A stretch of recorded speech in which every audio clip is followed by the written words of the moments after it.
Listen carefully. It was July 1969. The whole world stopped, eyes glued to wide television screens, to witness what had been promised as the ultimate triumph of human ingenuity. Apollo 11. Two men, in a tin can, on the celestial body closest to Earth. A milestone, they said. But was it truly history, or was it the biggest, most expensive setup ever staged? The moon landing was not just an event. It was an oath, John F. Kennedy's oath, who had promised to send a man to the moon and return him safely. But behind that promise, in the midst of the Cold War, lay political pressure, competition with the Soviet Union, and the need to restore faith in a shaken America. Today, decades later, the images have faded, the footage is grainy, but the doubts have never disappeared.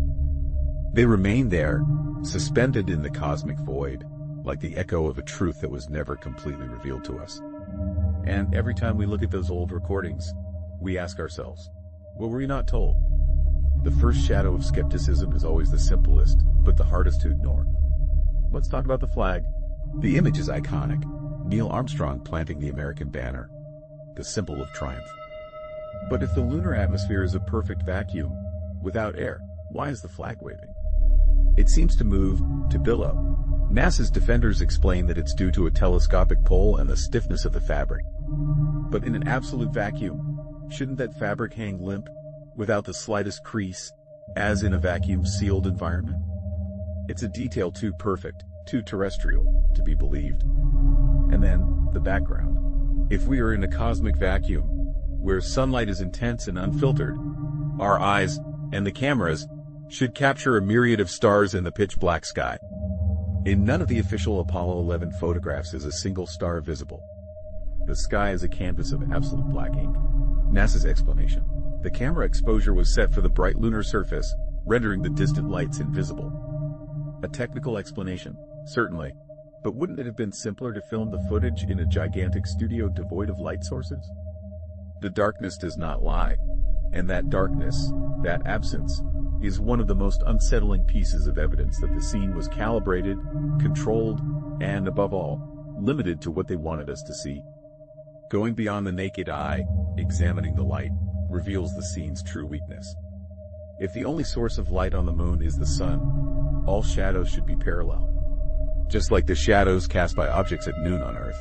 Instead, in several moon landing photos, anomalous shadows can be observed, diverging, crossing, behaving as if they originated from more than a single light source. This is the hallmark of a film set, of artificial lighting, of a supplementary spotlight positioned somewhere. Perhaps high up, above the actors, dressed as astronauts. And speaking of lights, where are the impact craters? A lunar module of that weight, landing after deceleration, should leave an obvious crater, a pit dug by the power of the engines. In the footage, the lander rests on the lunar dust almost without a trace, with its feet intact and clean. How is this possible? Was it a simulated studio landing, where the lunar dust was flour? Was the Lunar Module engine only fired up for takeoff? NASA's silence on these details, their continuous refusal to provide the original footage without modifications, only fuels the conviction that the laws of physics, that day, were rewritten not in space, but in a large secret hangar.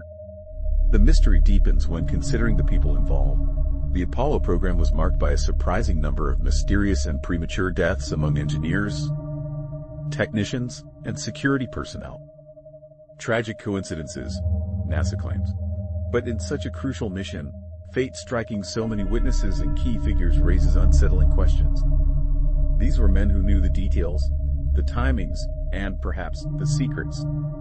Their definitive silence is proof of a cover-up much larger than the simple moon landing. And then there is the Hollywood factor. It is said that, to create an event of such magnitude, the U.S. government turned to the master of visual deception, Stanley Kubrick. The director of 2001, A Space Odyssey had just proven capable of recreating space so convincingly that it surpassed any technology of the era. The myth holds that Kubrick agreed in exchange for unlimited funding for his next film. By analyzing the moon landing footage and comparing it with Kubrick's style, strange similarities are noted. The specific use of lenses, the dramatic lighting, the isolation of objects. Is it pure suggestion? Or was it the only way to sell the world a necessary lie? Perhaps the true Apollo 11 mission was not the conquest of the moon, but the conquest of credibility in the eyes of the world. We will never know with absolute certainty whether the footprints on the lunar soil were left by Armstrong or by an actor in an isolated desert. Official science has tried to dismantle every conspiracy theory with calculations and technical explanations. But there is a truth that escapes every calculation: the need to believe. In the 1960s, the world needed a hero, an undeniable triumph. And if the lie was the only way to achieve that triumph, the question is not whether they did it, but whether we had the right to know. The mystery of the moon landing is not about the journey to the moon. It is about the journey that the truth took to reach us. And if we were deceived, it was only to protect us from the greater void, the void of our own faith. And the suspicion, sir, will remain eternal.